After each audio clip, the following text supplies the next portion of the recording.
You ever have one of those moments where reality just breaks? Like someone pulls a thread you didn't even know was loose, and suddenly the whole fabric of your life starts to unravel?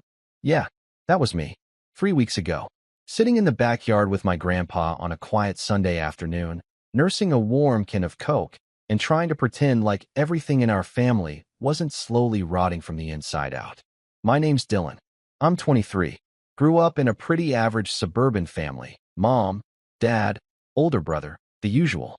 I was always the quiet one. The kid who didn't cause trouble, didn't ask for much, just kept my head down and did what was expected. Meanwhile, my brother, Lucas, 2 years older, was the golden child.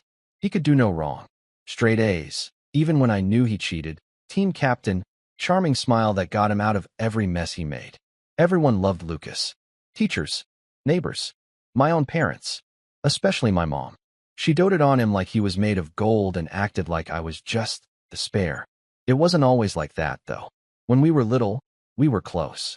Played video games together, built blanket forts, snuck extra cookies when mom wasn't looking. But somewhere along the line, maybe middle school, he started pulling away. Or maybe I just started noticing how different the way we were treated really was. Like how he got a brand new phone for his 13th birthday, and I got a secondhand one with a cracked screen 2 years later. Or how when he totaled his first car, Dad covered it up like it was some noble accident. But when I got a parking ticket, I got a 30-minute lecture about responsibility. I tried not to let it get to me. Tried being the bigger person.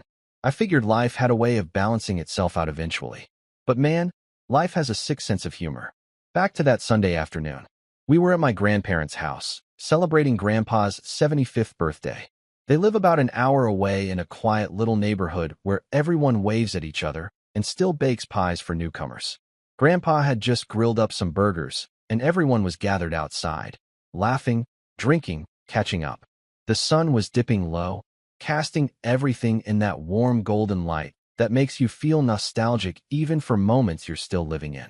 I was sitting next to Grandpa on one of those creaky wooden benches he built himself years ago.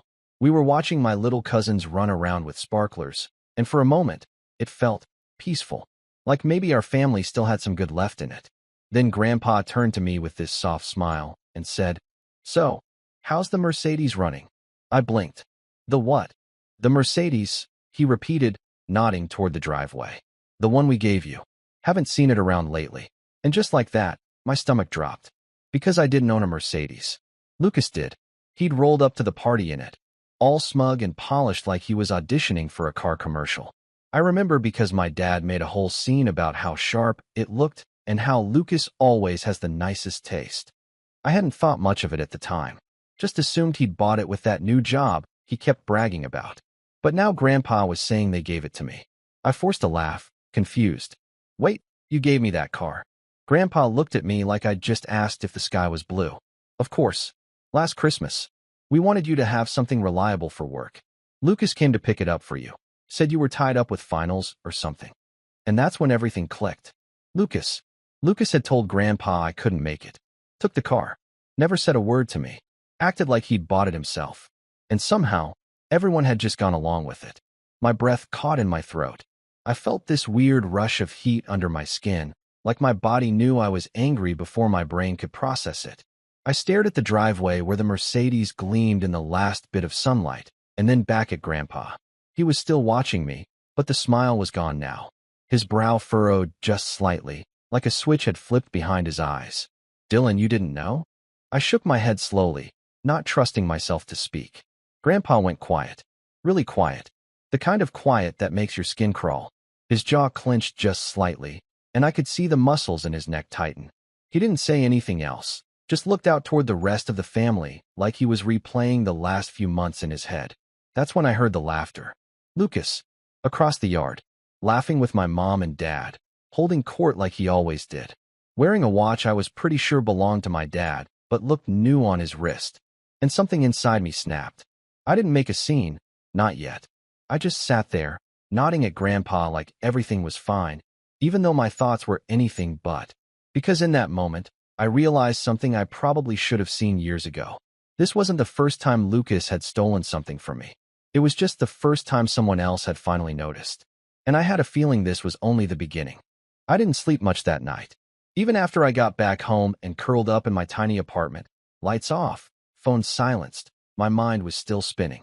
That conversation with Grandpa kept replaying in my head on a loop, like a scratched CD stuck in the same 5-second track. We wanted you to have something reliable for work. Lucas came to pick it up for you.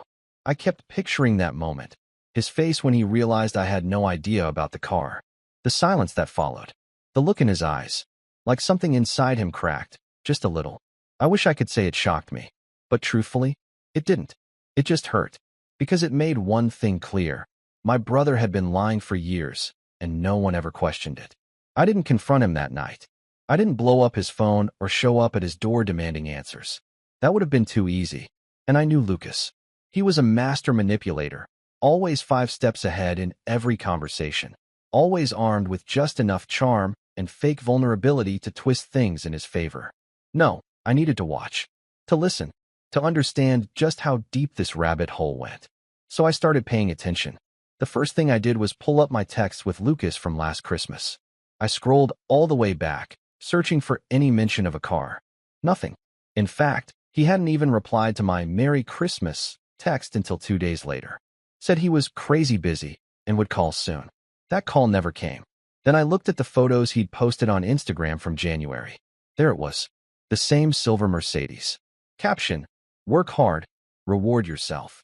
A sea of likes and comments followed, our moms included. Proud of you, sweetheart. You deserve it. I just sat there, staring at my screen in the dark, biting my lip hard enough to taste blood. Proud of you. You deserve it. That one stung more than I'd like to admit. It was always like that with Mom. Even growing up.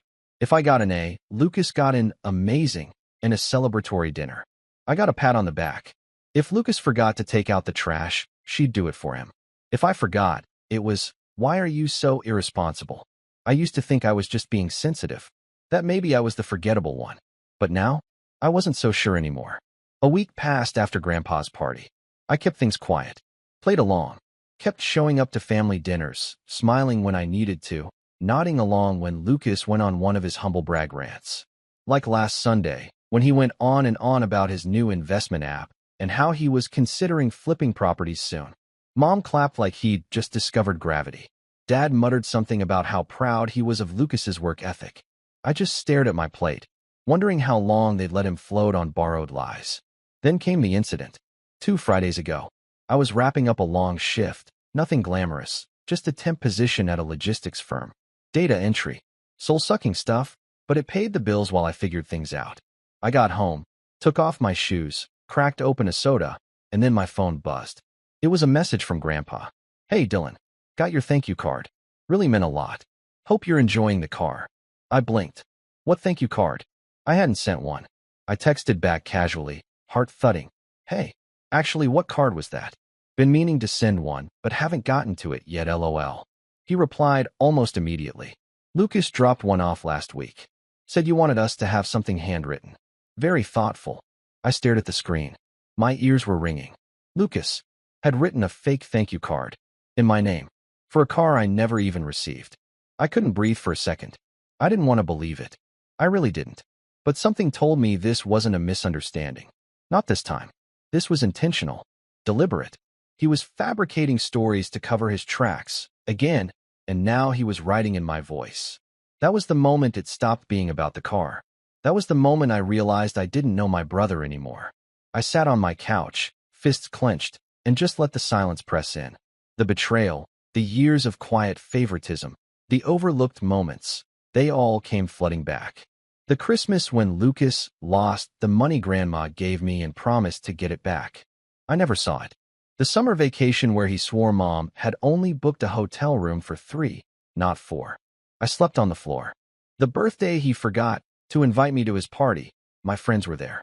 It had been piling up like dust in the corners of my memory. And now it was choking me. I spent the whole weekend digging.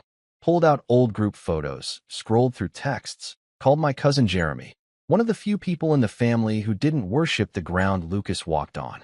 Jeremy and I used to be close, but we drifted apart after college. I figured it was worth a shot. Hey, I said when he picked up. Got a weird question for you. Shoot.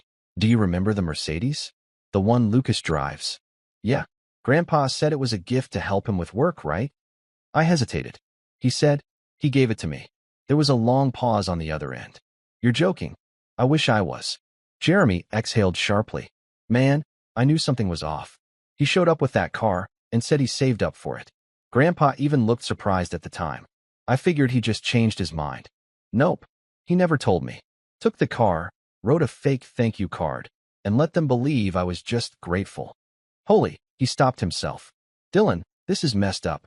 Yeah, and it gets worse. I told him everything. The card, the fake story, the way no one questioned it. By the end of it, Jeremy sounded furious. I always knew Lucas was shady, he muttered. But this? He's got issues, man. He wasn't wrong. The worst part was, I didn't even want the car anymore. It wasn't about that. It was about being invisible. About watching someone rewrite your story in real time and getting applauded for it. Then, last Thursday, I got a call from my mom. Hey, sweetie. She chirped. So, Lucas is moving into a new condo downtown. We're thinking of having a little get-together this weekend. Nothing big, just family. You'll come, right? I paused. He's moving? Home. Said he got a great deal. It's really modern, lots of light. Oh, and guess what? He might be getting promoted soon. You know how hard he works. I swallowed the bitterness rising in my throat. Right? Yeah, sure. I'll be there. She sighed happily. Good.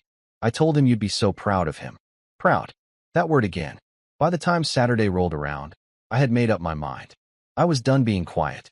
I wasn't going to scream or make a scene, but I was going to start peeling back the layers, slowly, carefully. Let people see the cracks for themselves. I showed up to the condo in plain jeans and a wrinkled tee. Everyone else was dressed like it was some sort of gala. Lucas greeted me at the door with a smirk. Dylan, you made it, bro. He clapped my shoulder like we were old pals. Glad you could make it. Parked that beater down the block. He added under his breath, laughing to himself. I stared at him. Nah, took the bus. Still waiting on that car you picked up for me. He blinked, caught off guard for just a second, but recovered quickly.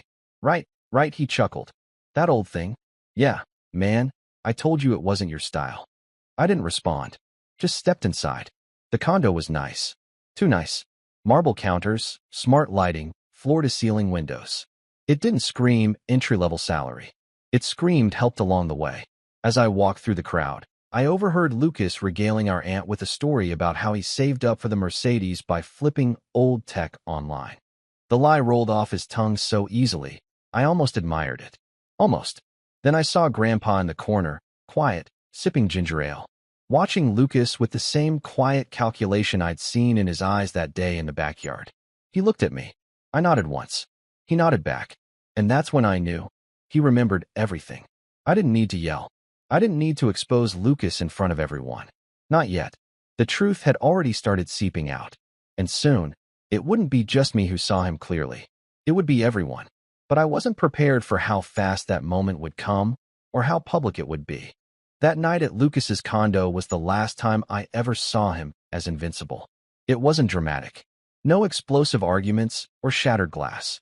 Just the slow, quiet sinking of a ship built on lies, one leak at a time. I left the party early, slipping out the side door while Lucas basked in his little spotlight, talking about market trends to people who barely understood what equity meant. No one noticed me leave. Or at least, no one said anything. Well, except Grandpa. He caught me just as I reached the elevator. Dylan, he said, soft and deliberate, like he'd been waiting for the right moment. I want to talk. We stood in the dim hallway for a long time. He didn't say much, but the words he did say stuck with me. I should have asked you directly, son. I'm sorry about the car. That's on me. I shrugged. It's not even about the car anymore. He nodded slowly. I know. I think I always knew. But I guess I didn't want to see it. I didn't cry, but I came close. There was something about being seen, really seen, for the first time in years that hit me right in the chest. I gave him a tight smile and told him not to worry, but something in his expression told me he was already planning something. Grandpa wasn't a man of many words, but when he did act, it was precise and impossible to ignore. Still, I didn't expect a rescue. I'd already learned that lesson the hard way. Over the next few weeks, life just kept going. Quietly, numbly. The thing about betrayal is, it doesn't hit you all at once. It drips. You feel it in the mornings when you wake up and check your phone, half expecting a message that never comes. You feel it when you look at your family and realize they never saw you. Not really. Not for who you were. Just for who you weren't. I hit a low point. Not gonna lie. Bills were stacking up. My contract job had ended, and the agency wasn't responding to my emails. I applied to everything. Admin work, night shifts, remote data entry. No bites. The silence after each resume submission started to feel personal. I spent most of my days in sweatpants, alternating between bouts of caffeine-fueled motivation and the kind of fatigue that makes you wonder if it's even worth getting up. Meanwhile, Lucas's life was a highlight reel. New photos every week. Brunch here. Golf there. I heard through the grapevine that Mom had helped him furnish the condo with money she pulled from her rainy day fund. Of course she did. And Dad? Well, he never said much. Just kept shaking his head and muttering about how proud he was every time Lucas showed up for Sunday dinner in a new button-down. I stopped going. I didn't even tell anyone. Just stopped showing up. And no one called to ask why. Not Mom. Not Lucas. Not even Dad. It hurt. More than I'd like to admit. But pain has a funny way of forcing clarity. Around that time, I started journaling. Nothing fancy. Just a cheap spiral notebook from a drugstore and a pen I stole from an old job. I'd write every morning. About what I was feeling, what I remembered, what I wanted to forget. At first, it was just to vent. But somewhere along the line, I started noticing patterns. Ideas. Dots that started to connect. See, I had always been good at writing. Even as a kid, I used to win little essay contests and write short stories in the back of my notebooks. But it had always felt frivolous. Not a real skill. Not something I could do anything with. Until one day, I was scrolling job boards at 2 a.m., eyes half glazed over, and saw a freelance listing, seeking content writers for startup blogs. $25 per article. Flexible hours. I almost skipped it, but something in me stirred. I applied, then applied to 5 more. I didn't hear back for days. Then a week. Then suddenly, 2 replies. One was from a tiny app review site. They asked me to write a test article about budgeting apps.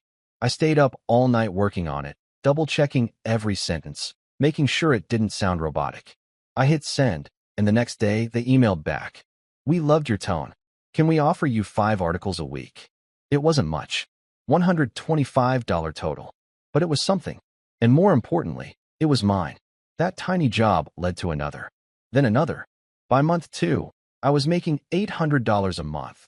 Barely enough to cover rent and groceries, but more than I'd made since the logistics gig. And slowly, the fog started to lift. I started treating myself better. Cleaned my apartment. Cut my own hair. Bad idea. Started jogging. Nothing fancy. Just laps around the block while listening to lo-fi beats and pretending the world wasn't crumbling. I still didn't talk to my family, but I did see them. From a distance. Jeremy kept me updated. He'd call every few days, casually dropping in updates like, "Hey, guess who just asked Grandpa if he could co-sign a loan?" Or, "Mom says Lucas might be opening a luxury sneaker shop." Whatever that means. And every time, I bit my tongue.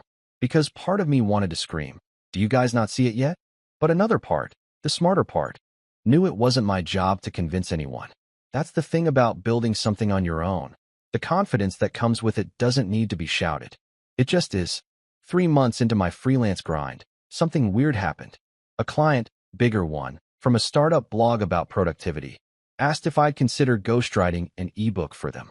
It paid $2,000. I stared at the email for 10 full minutes before replying. I took the job.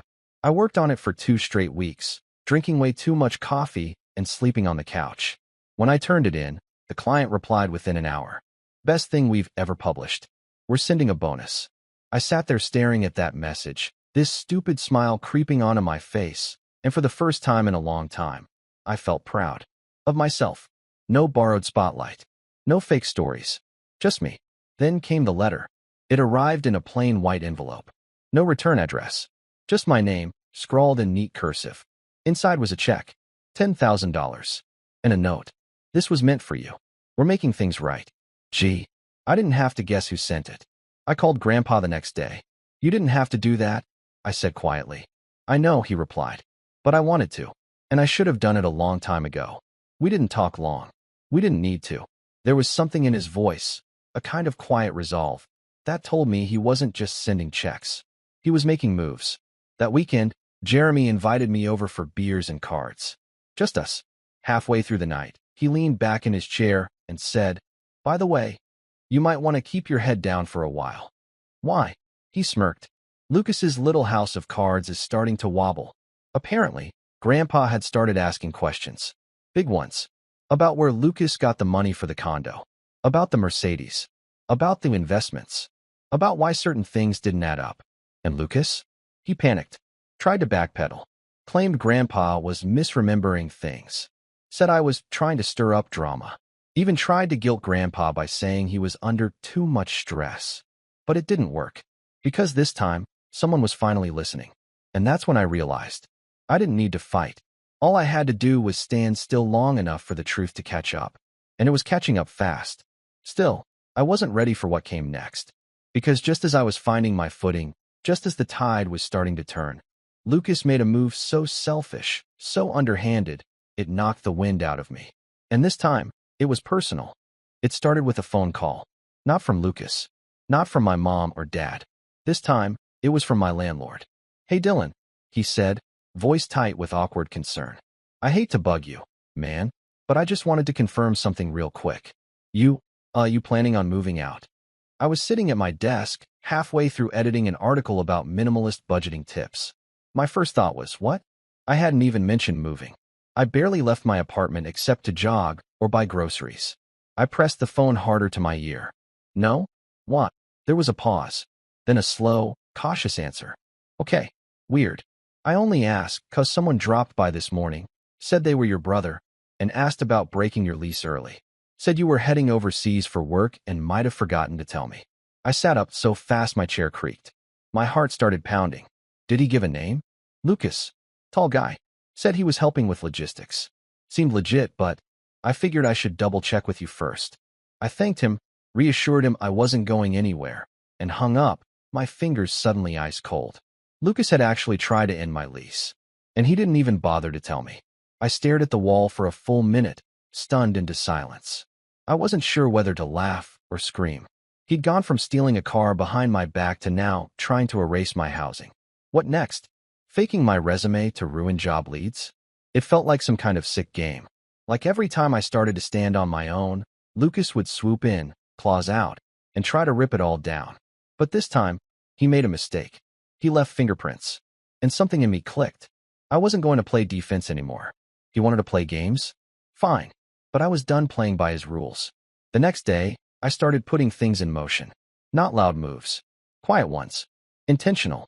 The first person I reached out to was Jeremy. We met at a coffee shop near his place, tucked into a corner booth with steaming mugs between us. I told him what Lucas had done with the lease, and for a second, Jeremy just blinked at me like he couldn't believe it. Then he leaned back in his chair, arms crossed. "All right," he said. "Screw this. What's the plan?" That's when I realized I wasn't alone in this. I never had been. Jeremy had watched Lucas manipulate people for years. He just didn't have a reason to speak up before. But now it was personal. Now it was war. We spent the next 2 hours drafting a timeline. Every shady thing Lucas had done that we could verify. Not gossip. Not speculation. Facts. The Mercedes, verified through Grandpa, complete with fake thank you card. The fake story about saving for the car. Instagram post with misleading caption. The condo, payments suspiciously aligned with the time mom loaned money from her retirement fund. The lease, interference, landlord confirmation. The supposed job promotions. We dug through LinkedIn and confirmed that his role hadn't changed since his initial hire. Each line on that list was another crack in his armor. But we weren't just collecting receipts. We were planning something bigger. Something that couldn't be twisted. The opportunity came 2 weeks later. It was Grandpa's idea, actually. He called me late one night, well past his usual bedtime. Said he'd been thinking. Said he was tired of pretending everything was fine when it wasn't. And then he asked the question that changed everything. "How would you feel about coming to the family dinner next month? The one for Grandma's birthday?" I hesitated. "You know I stopped going." "I know," he said, "but I think it's time. People need to hear the truth. And I want you to be the one to tell it." My stomach twisted. "Grandpa, I don't think." He cut me off gently. "I'm not asking you to start a fight. I'm asking you to come prepared. I'll handle the rest." I didn't sleep much that night. But in the morning, I said yes. And from that moment on, the setup began. Over the next 3 weeks, Jeremy and I worked in the shadows. We gathered screenshots, email chains, voice notes. I even requested a bank statement from when Grandma had given each grandkid a $1,000 gift for graduation. My account showed the deposit, and then a withdrawal 2 hours later labeled family transfer. Turns out Lucas had asked to hold it for me since I didn't have a bank yet. That was years ago. The money was never returned. I'd forgotten about it entirely until now. But it was another piece of the puzzle. Meanwhile, Grandpa was doing his part. He started talking to relatives, subtly but firmly, planting seeds. Strange how Dylan never said anything about the Mercedes. Odd that Lucas is so vague about his income, don't you think? Makes you wonder who's really been telling the truth. He didn't accuse. He didn't push. He just let doubt do its work. And then, the final touch. 3 days before the dinner, I created a simple website. It was just one page. Plain white background. Black text. No names. No accusations. Just the timeline. The evidence. The screenshots. A quiet retelling of every truth Lucas had tried to bury. At the bottom, a note. You can believe what you want. But this is what happened. I sent the link to Grandpa. To Jeremy. To no one else. Yet somehow, by the time Saturday rolled around, I knew it had made its way through the family grapevine. Lucas probably thought he could control the narrative. But now, the narrative had receipts. That Saturday, I walked into my parents' house for the first time in months. The living room looked the same as it always had. Same beige couches. Same crooked family photos. Same faint smell of cinnamon and soap. But the air? The air was different. It was tight. Tense. Like everyone knew something was about to drop. They just didn't know when.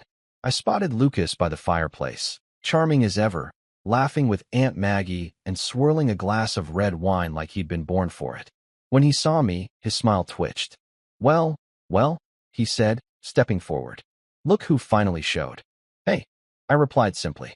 He studied me, looking for cracks. You look different. Just working more. His eyes narrowed for half a second before the mask slid back into place. Good for you, man. I always knew you'd get there eventually. He clapped my shoulder and walked away, but I saw the twitch in his jaw. He knew, and he was scared. Dinner was uneventful. For a while, we all sat around the long table, passing dishes, pretending to be a normal family. My mom asked about my job in that polite, distant tone that made it clear she hadn't read a single article I'd written. Dad grunted a few responses between mouthfuls. Lucas dominated most of the conversation, as usual, dropping names and buzzwords like confetti. But then Grandpa stood up, glass in hand. He tapped it gently with a fork. Before dessert, he said, I'd like to say a few words. The room quieted. Grandma smiled warmly. Grandpa cleared his throat. We've had a lot of blessings in this family. I look around and I see kids who've grown into adults, made careers, started families. It's easy, sometimes, to assume that things are fine, that everyone's happy, that there's nothing to question. He paused. But sometimes, silence isn't peace. Sometimes, silence is just a mask for pain. And tonight, I think it's time we take that mask off. Lucas shifted in his seat. I watched him closely. His fingers tightened around his fork. I've made mistakes, Grandpa continued. We all have. But the biggest one was assuming fairness without checking the facts. And those facts, they've come to light. He turned and looked at me. Dylan, would you like to say something? And just like that, the table turned to me. All eyes. Waiting. I took a breath. Slow. Steady. Then I stood. And smiled. Sure, I said. I think it's time. I didn't raise my voice. Didn't bang the table. Didn't slam my fist or throw accusations across the mashed potatoes. I just stood there, hands relaxed by my side, and spoke like I was telling a story. Like I'd already won. And the only thing left was to let everyone finally hear what had really happened. Thanks, Grandpa. I began, scanning the table. I wasn't sure if I was going to come tonight. I've skipped the last few dinners for a reason. My mother gave a faint, uncomfortable smile, like I'd just brought up politics in a church.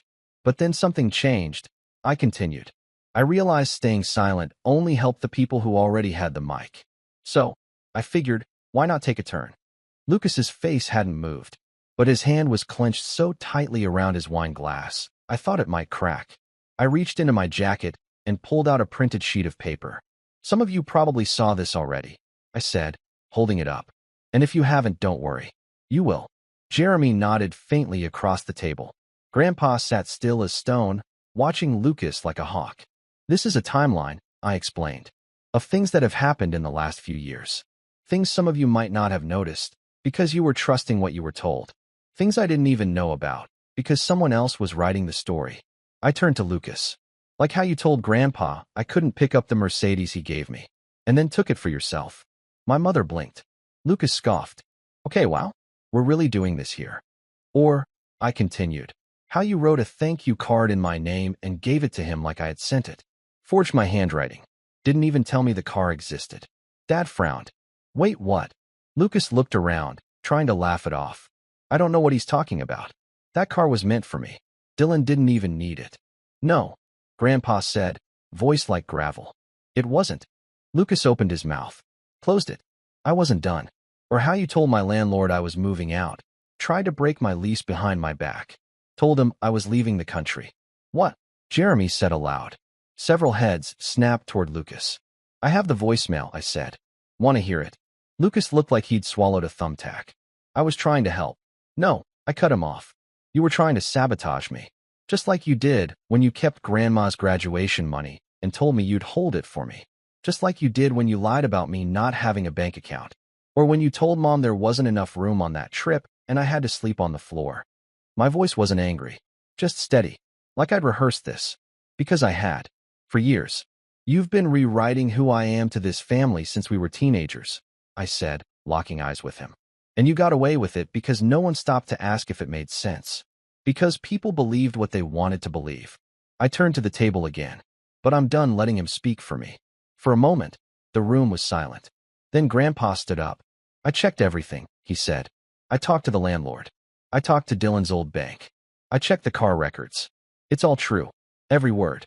My mom looked like someone had dumped a bucket of cold water on her. Lucas, she stammered. Tell me this isn't true. Lucas stood up, flustered. Are you all seriously believing him? Over me? He's bitter. He's twisting things. He's just mad I've been successful, and he hasn't. That did it. Because Jeremy leaned forward. Successful, he said. Bro, your job title hasn't changed in 3 years. I called the company. You're still entry-level. Lucas's face turned red. I make more money freelancing part-time than you do bragging full-time, I added. And I didn't have to lie to anyone to get here. Aunt Maggie shook her head slowly. Why would you do all this, Lucas? You had so much already. I didn't, Lucas faltered. I didn't think he'd even care. That hit me. Because he wasn't sorry. Not for the lies. Not for the manipulation. He was just sorry he got caught. Grandpa stepped around the table and put a hand on my shoulder. I'm making a few changes, he said to the room. Effective immediately, Lucas will no longer be managing the family trust. That responsibility is being passed to Dylan. Lucas's mouth dropped open. What? You can't. I can, Grandpa said, voice firm. And I am. Your access is revoked. All accounts, all authority. You'll receive no more disbursements until further notice. You're punishing me because he made up some. I'm correcting a mistake, Grandpa interrupted. And if you can't see that, maybe it's time someone finally told you no. Mom finally spoke again, voice soft. Lucas, is this true? He didn't answer. That was his answer. Dad sat back in his chair, rubbing his forehead. I can't believe this. I could, because I'd been living it. Grandpa turned to me again. I should have seen this sooner. I'm sorry, Dylan. I gave a small nod. Thanks for believing me now. That's what matters.